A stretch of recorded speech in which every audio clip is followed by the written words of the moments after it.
Bonjour et bienvenue à Destination WDW. Aujourd'hui, on va aller rejoindre Clifford Matthews qui est du côté du Boardwalk à Disney. On va donc faire un top 10 des choses à faire, à voir du côté justement du Boardwalk.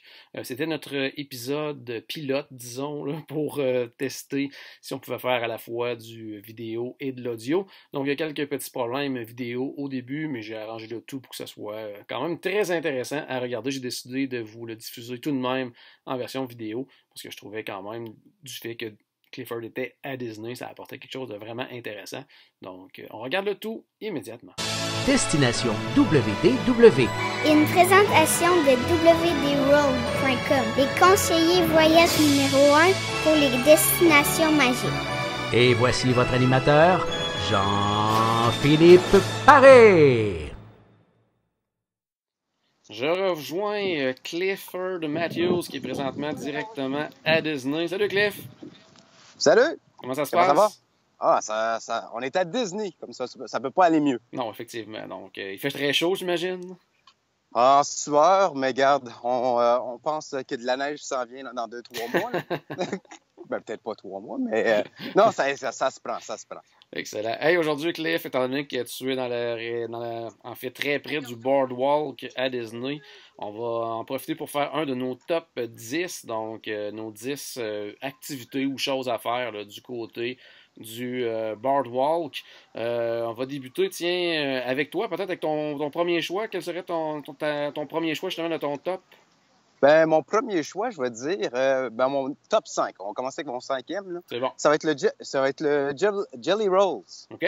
Le petit piano bar. Là, c'est une belle place de détente, surtout si on arrive en fin de soirée. OK. Tu sais, comme nos avions viennent juste d'atterrir, puis on ne veut pas nécessairement utiliser Très bonne idée. un billet de parc. Oui. Alors, juste pour une petite détente là, en famille ou juste en couple même, c'est une belle place là, pour juste relaxer puis s'amuser. C'est bon. Moi, je suis jamais allé au Jelly Rolls. Peux-tu nous expliquer un petit peu de quoi ça a l'air à l'intérieur, tout ça? Ben, à l'intérieur, ça semble vraiment comme un petit piano bar. OK. Il y a un piano là, qui est vraiment à double, comme ça, un piano à queue, mais qui a deux pianistes, si tu veux, là, qui jouent un à côté de l'autre. Mm-hmm. Puis des fois, il y a des petits combats là, de piano qui jouent mieux que l'autre. Puis c'est ça, tu peux faire des requêtes de chansons si tu veux. OK. Et puis, je pense qu'il y a un petit frais d'entrée. Apportez-vous de l'argent comptant. C'est mieux. Oui, toujours préférable. Je pense que c'est 5 si je pense bien. Là, 5 de frais d'entrée. C'est bon. Mais non, c'est super le fun. L'atmosphère est bonne. Tout le monde est toujours de bonne humeur quand ils y vont. Est-ce qu'il y a beaucoup de monde habituellement quand tu y vas? Tout dépendant du temps de l'année que tu vas, pour être bien honnête avec toi. C'est bon. L'été, un petit peu moins achalandé parce que je pense que tout le monde ça va à Disney Springs. Oui. Mais je dirais plutôt dans le temps des fêtes là, que les gens s'y attachent un petit peu plus. C'est bon. Hey, je vais y aller, moi, avec mon choix. Mon premier choix, en fait, ce serait tout simplement, étant donné qu'on est dans vraiment la section du Boardwalk, c'est faire le tour des hôtels du Boardwalk. Donc, le Boardwalk Inn, le Yacht Club, le Beach Club. Ça vaut vraiment la peine, justement, d'aller visiter ces hôtels-là. En passant, pour les gens qui sont pas nécessairement au courant, quoi que ce soit, quand vous allez à Disney, faut pas se gêner, aller faire un tour dans les hôtels, se promener, aller visiter, même se promener sur les étages, faire le tour, vraiment regarder tout ce qu'il y a à voir, à faire. Des fois, ça nous donne des excellentes idées pour nos prochains voyages, donc peut-être des choix d'hôtels différents. Les trois, justement, sont... je dirais le Boardwalk est très différent justement du Beach Club et du Yacht Club. Ces deux-là vont se ressembler énormément. Donc, on est vraiment dans une thématique un peu plus maritime, nautique, là, du côté du Beach Club, Yacht Club. Je sais pas si tu serais d'accord avec moi. Je trouve que ces deux hôtels-là, Yacht Club, Beach Club, ça fait un peu plus adulte. Hein? Je sais pas si tu es d'accord avec moi. Ouais, plus adulte, oui, mais je veux dire que c'est plutôt comme le style la Nouvelle-Angleterre, là, genre, tu sais, comme Maine dans ce coin-là. Là. C'est en plein ça. Parce que là, pendant que tu dis ça, je suis justement derrière le Beach Club qui est en arrière de moi. Et puis, non, c'est ça, je suis en train de visiter le site en ce moment. Puis c'est. Ah non, c'est comme tu as dit tout à l'heure, là, c'est super. Là, c'est... Par contre, mais n'ayez pas peur de. Non, c'est ça que j'allais dire, même si on est en famille ou quoi que ce soit, ça reste que, en raison de la piscine qui est complètement hallucinante, Même si les hôtels sont un peu plus adultes, les enfants vont avoir du plaisir là, n'en plus finir là-bas parce que c'est probablement peut-être la plus belle piscine à Disney, je crois. En tout cas, à mon avis, à moi. Là. Ben oui, je Ouais. suis entièrement d'accord. C'est soit celle-là ou bien celle au Polynésien. Oui, effectivement, qui est Que très j'aime belle bien aussi, aussi. là, effectivement. Mais celui-là, avec l'espèce de lazy river, avec le fond de la piscine, en fait, qui est en sable, Oui. plein de sections pour Elle est bien jouer. climatisée. Oh oui, la grande glissade aussi, où on part complètement à l'extérieur, complètement là, de la section de piscine, puis on glisse jusqu'à la... Non, les enfants ont toujours beaucoup, beaucoup, beaucoup de plaisir. Le boardwalk, lui, est Ouais. très différent. Une piscine aussi intéressante. Je dis toujours, c'est la piscine la plus épeurante à Disney en raison de l'espèce de grosse tête de clown dans laquelle on peut glisser. Là. Ça me Oui. traumatise toujours un peu.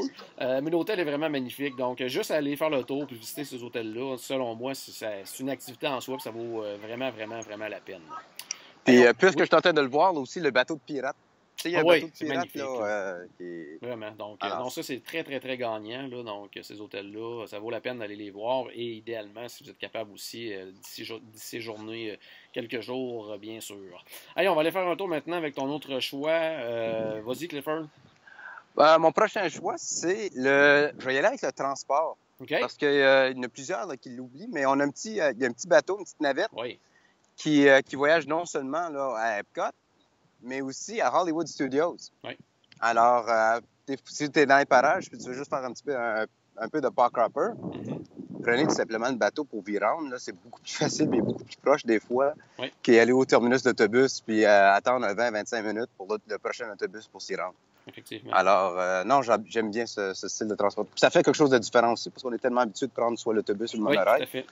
Alors, c'est une belle expérience à faire. Oui, puis ça vaut la peine même, je dirais, pour les gens justement qui aimeraient faire ce que moi j'ai suggéré, c'est-à-dire d'aller visiter ces hôtels-là. Des fois, justement, partir de Disney's Hollywood Studios, on prend le bateau, on se rend dans la région du Boardwalk. C'est pratiquement une attraction en soi. Là. C'est vraiment très intéressant de faire cette petite balade en bateau-là. Puis à ce moment-là, là, on arrive justement au Boardwalk. Puis là-bas, on peut passer la soirée là ou aller manger. Peu importe, on va en parler tout à l'heure un petit peu des restaurants, justement. Mais ça vaut vraiment la peine, justement, cette petite balade de bateau-là. C'est un petit plus là, dans un voyage. Toujours bien agréable à faire. Absolument. Moi, je vais y aller maintenant avec... je vais rester dans la thématique hôtel. C'est pas nécessairement sur le boardwalk, ils sont juste à côté. Mais tant qu'à être dans cette section-là du Walt Disney World Resort, moi, je dirais d'aller visiter les hôtels Swan et Dolphin. Tout simplement parce que, de un, ce n'est pas des hôtels Disney, même s'ils sont sur la propriété de Disney.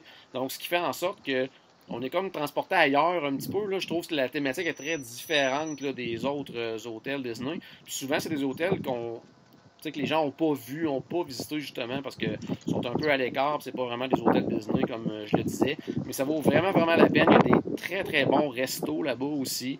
À l'automne, ils ont toujours une espèce de festival, un petit peu à la Food and Wine Festival, mais ils ont leur propre petit festival à eux. Ça peut être bien intéressant. Pour ceux qui n'ont pas le plan repos, ou bien pour ceux des fois qui, pour une raison X, exemple, on prend un repas signature, puis il nous manque un resto pendant la semaine, puis on a le goût de bien manger sans trop payer cher également. Il y a le restaurant Picaboo aussi qui est dans un de ces deux hôtels-là, qui peut être une belle solution parce qu'ils ont des repas de type, un repas familial. Il y a plusieurs choix. On peut avoir une lasagne avec plein d'accompagnements. Il y a un poulet rôti, un rôti de bœuf également. On s'en sort pour vraiment pas cher, là, autour de, je sais pas, moins de 30 à 40 $, puis toute la famille mange. Ce ne sera pas le meilleur repas de votre voyage, mais ça reste un très bon repas, puis un repas pas trop cher, donc justement pour ceux qui veulent compléter leur plan repas ou qui n'ont pas le plan repas. Donc ça peut être une belle solution. Puis juste de visiter ça, il y a aussi un beau petit bar à crème glacée aussi là-bas. Donc non, vraiment de très très bons restaurants. Puis ceux qui aiment les restos un peu plus de type signature, il y a également le Blue Zoo qui est là-bas, il y a le Shoeless Steakhouse aussi. Donc des restaurants qu'on ne pense pas nécessairement parce qu'ils ne sont pas sur le plan repas, mais que ça vaut vraiment la peine là, d'aller essayer, là, à mon avis. Allons-y avec ton autre choix, mon Cliff. Mon prochain choix, je vais aller avec le Cape May Café. Oh, oui. De préférence, c'est sûr, pour moi, personnellement, je dirais pour le souper. OK. Parce que c'est quasiment des fruits de mer à volonté. Alors, si vous êtes amateur de fruits de mer, réservez-vous votre souper le plus vite possible. Okay. Mais il y a aussi le déjeuner. Ce matin, nous étions au déjeuner. On a fait un petit séjour. J'essaie de poigner le boardwalk en arrière de moi. Là. Je ne sais pas si on peut le voir. Alors, il est là. Mais c'est ça, on était au Cape May Café. C'est le fun parce qu'on peut rencontrer Minnie, Donald et Goofy. OK. Leur sélection, ce matin, il y avait une quiche aux épinards, aux champignons avec des asperges, avec une belle petite sauce hollandaise. Oh, wow. C'est sûr que c'est pas... c'est quoi, dès déjeuner, je suis amateur de bouffe, point. Oh, oui. Mais le déjeuner, il me semble que le menu a changé depuis la dernière fois que je suis venu l'été dernier. OK. Mais ça demeure pareil, un déjeuner abordable. Ça m'a pas coûté les yeux de la tête là, pour un petit déjeuner là, à 3. Alors, c'est super le fun. Puis l'atmosphère est toujours belle. Les personnages sont là. Ils sont très interactifs. On était dans une section où il y avait pas très peu de gens. OK. Alors, les personnages ont passé un petit peu plus de temps avec nous. C'est sûr, c'est avec des jeunes enfants, là, où vous êtes jeune à cœur. C'est super. Ouais. C'est une expérience inoubliable. Mais le soir, comme des raisons, là, la bouffe est très, très, très bonne. Oui, des fois, quand certains soirs qui ont des pâtes de crabe, tout ça, là, donc dans un buffet, c'est quand même très cool. Juste préciser, par exemple, les gens qui sont jamais allés, qui au niveau des personnages, c'est uniquement pour le déjeuner. Là. En soirée, il n'y a pas de personnages, malheureusement. Mais ça reste quand même un super bon choix. Allez, je vais aller avec mon prochain choix à moi. On va rester dans la thématique des restaurants, Cliff. Puis là, c'est drôle parce que la journée où on enregistre, j'ai appris une très mauvaise nouvelle parce que c'est un de mes restaurants préférés. C'est le restaurant Captain's Grill. Puis il est en rénovation présentement. On peut quand même aller manger. Ils ont comme mis des installations temporaires. Mais quand le nouveau restaurant va ouvrir, ça ne sera plus sous le nom de Captain's Grill, donc ils changent le nom, ils changent la thématique. Mais pour l'instant, en tout cas, pour les gens qui peuvent encore y aller, moi je vous dirais, là, disons que les gens qui y vont cet été, je pense que le restaurant va réouvrir en octobre sous le nouveau nom. Donc si vous y allez d'ici là, allez essayer le restaurant Captain's Grill, parce que ça a toujours été un de mes restos préférés. À part le décor thématique qui est un peu ordinaire, mais justement, présentement, il est dans un endroit temporaire, donc on n'a peut-être pas justement ce petit point négatif-là. La bouffe, par exemple, est excellente. Quand je pense, entre autres, au plat de côte braisée, au cabernet, là, qui est hallucinant. C'est un des meilleurs plats que j'ai mangé là-bas, avec un petit risotto de maïs, une réduction de jus de cuisson avec crème de maïs. C'est hallucinant. Puis là-bas aussi, j'ai mangé probablement mon dessert préféré à Disney, qui est plus sur le menu, par contre, ils l'ont changé dernièrement. C'est une espèce de s'mores déconstruit là, qui était à se jeter par terre. À la base, un s'mores, on s'entend que c'est quelque chose de relativement simple, là, mais de la façon qu'eux le présentaient, que le service était incroyable comme dessert. Donc, si vous êtes capable d'y aller d'ici justement l'octobre, quand ça va réouvrir, allez-y, gênez-vous pas, allez faire un tour du côté du Captain's Grill. On va y aller avec ton prochain choix, Clifford. Bon, on va garder toujours la même thématique de bouffe. Alors, ça va être le Peaches and Cream. Peaches and Cream, OK. Le Peaches and Cream, c'est un de mes petits diners préférés à Disney. Mm-hmm. Non seulement pour les burgers, parce que tu vas avoir des super bons burgers, style vraiment diner, mais mon coup de cœur, là, c'est vraiment le Kitchen Sink. Ouais. Je l'ai fait la tentative d'en manger un à moi seul une fois, plus jamais par contre, mais parce que ça en est de la crème glacée, on va dire. Je peux pas te dire combien de litres de crème glacée que c'est, là, mais c'est... Disons, amène ton appétit parce qu'il y en a beaucoup. Mais ce que je fais maintenant, c'est que tu peux en avoir un mini, un Mickey's Pants. Oui, les pantalons de Mickey, là, c'est ça. Et puis, c'est à peu près 3 boules de crème glacée avec la garniture d'affaires de genre le chocolat, vanille, fraise, ainsi de suite. Là. Alors, c'est super bon. Puis, comme la place telle qu'elle est petite. Mm-hmm. C'est pas la place la plus grandiose qu'il y a. Mais faites vos réservations, encore une fois, là, au moins 180 jours à l'avance parce que ça part comme des petits pains chauds. Mais ça vaut vraiment la peine et aller faire une petite visite. Oui, tu as raison. Pour ça, dans ce coin-là. Au niveau des réservations, d'un, c'est très populaire. De deux, c'est très petit aussi comme endroit. Là, donc, ça part rapidement. On peut toujours se présenter sur place et essayer d'avoir... Des fois, ils ont de la place au comptoir. Ça peut être le fun aussi. Puis pour les gens qui aiment justement l'ambiance très snack bar, tout ça, ça peut être le fun de se prendre un bon burger avec un milkshake, tout ça. Là, donc, une super ambiance, un super service. Donc, c'est bien intéressant comme endroit. Tu as fait raison de le mettre justement là, sur ta liste. Ah, puis les milkshakes aussi. Hein. Les milkshakes sont super bons. Oh, oui, très, très, très, très bon. Hey, on va y aller maintenant, moi, avec mon autre choix. Moi, je vais parler, en fait, c'est vraiment plus l'atmosphère générale du boardwalk, pour moi, est un point majeur de l'attrait de cet endroit-là. Entre autres, on peut se louer des espèces de vélos là, à plusieurs, qu'on embarque, on peut faire le tour justement du boardwalk, se promener dans le coin. Aussi, des fois en soirée, aussi, il peut y avoir des espèces de jeux de style, tu sais, des jeux qu'ils appellent eux Midway, là, des genres de jeux de carnaval, genre. Bon, de carnaval, un petit peu, donc il y a ça qu'on peut aller faire aussi. Ça peut être juste aussi d'aller s'asseoir tout simplement pour aller regarder justement là, ce qui se passe autour du boardwalk, voir au loin ce qui se passe. On voit toujours Epcot. On peut voir Illuminations aussi des fois le soir de loin, donc ça peut être bien le fun. Des fois juste aller au boardwalk puis s'installer puis s'asseoir. Il y a beaucoup de chaises berçantes à l'extérieur de l'hôtel de Boardwalk Inn, s'asseoir là, se bercer un petit peu. Ça peut être super le fun. Il y a aussi plein de trucs aussi qui sont offerts vraiment, là, genre des street performers, là, de l'animation de rue. Ça, il y en a également là, en soirée. Pas toujours, par contre. C'est habituellement, je pense que c'est jeudi et samedi, ou bien du jeudi, vendredi et samedi. En tout cas, ils peuvent avoir des jongleurs, des gens qui vont faire des acrobaties, il va y avoir des musiciens. C'est comme... On dirait quasiment qu'on est dans une espèce de petit mini-festival comme ça à chaque soir. Donc, surtout quand il fait noir, le soir, c'est encore plus intéressant. Donc, je dirais justement, allez faire un tour de ce côté-là en soirée pour en profiter de l'atmosphère. C'est vraiment des points forts du boardwalk. On va y aller, Clifford, maintenant avec ton dernier choix. Mon dernier choix, c'est simplement la proximité, la distance là, entre le boardwalk tel quel à Epcot. Oui. Je veux dire, c'était à quoi? 5 minutes de marche. Là. Justement, avant notre enregistrement, je ressors de Frozen Ever After. OK. Et puis, ça m'a pris peut-être 5-7 minutes là, du boardwalk, de l'attraction au boardwalk. Il y avait très peu d'achalandage. Il n'y avait personne là, aux stations de sécurité. Oui. Alors, je pouvais facilement traverser un à côté de l'autre. Puis, regarde, t'es à côté d'Epcot. Oh, oui, c'est... Alors, c'est ça pour les gens ça vaut la peine de... Pour les gens qui n'ont jamais vu le boardwalk, qui ne savent pas nécessairement, dans le fond, la sortie ou l'entrée, selon là, de laquelle tu parles, c'est vraiment situé entre le pavillon de la France et le pavillon du Royaume-Uni. C'est ça. Donc, juste derrière. Donc, c'est comme une entrée de parc régulière avec des gardiens de sécurité. Tout est là. Donc, la fouille de sac et tout ça. Et on est vraiment, justement, comme tu le disais, à quelques minutes de marche du boardwalk.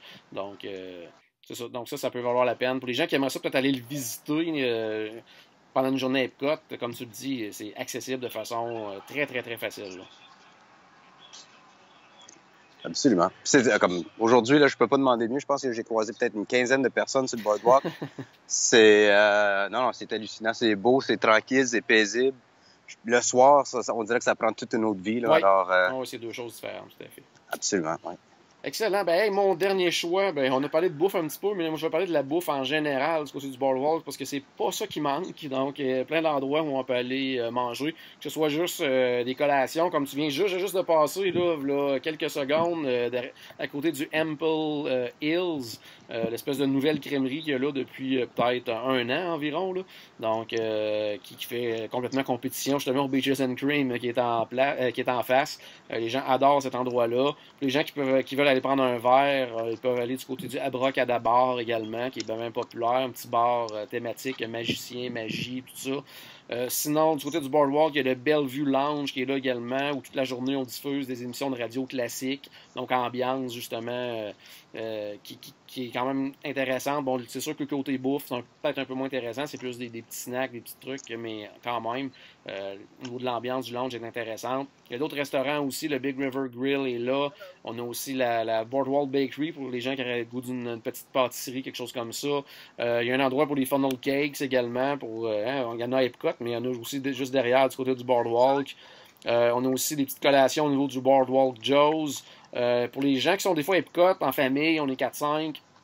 on a faim, mais on n'a pas nécessairement le goût d'aller prendre un gros repas d'un resto ou quoi que ce soit. On peut se rendre au Boardwalk et là-bas, il y a le Boardwalk Pizza Window.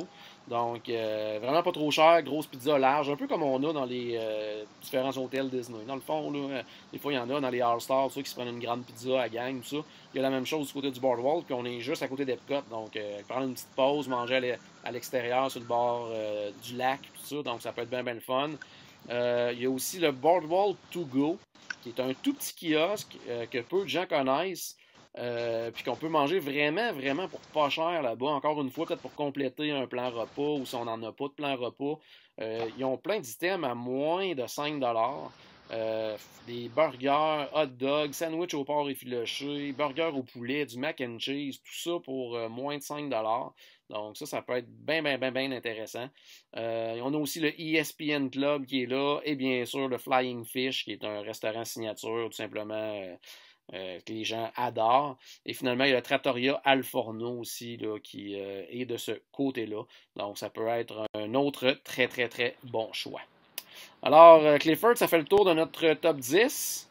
Ben, ça fait le tour. Ça fait vraiment le tour du Boardwalk. Également, tu as eu le temps. Oui. J'ai eu le temps de faire le tour du Boardwalk durant notre podcast. Hey, montre. Alors, vire ton téléphone et montre-nous justement à quel point tu es près d'Epcot. Là. Ah, ben, Epcot, il est justement derrière nous, là. Derrière moi, là. Oui. Puis c'est ça, j'embarque sur le pont, mais le Boardwalk, là, comme je dis, là, c'est justement Ici. tout ce que j'ai fait. Il était en arrière de moi là, pendant que je tenais le téléphone. Mais non, c'est comme un podcast quasiment en direct, ça, je dirais. Ouais, pratiquement.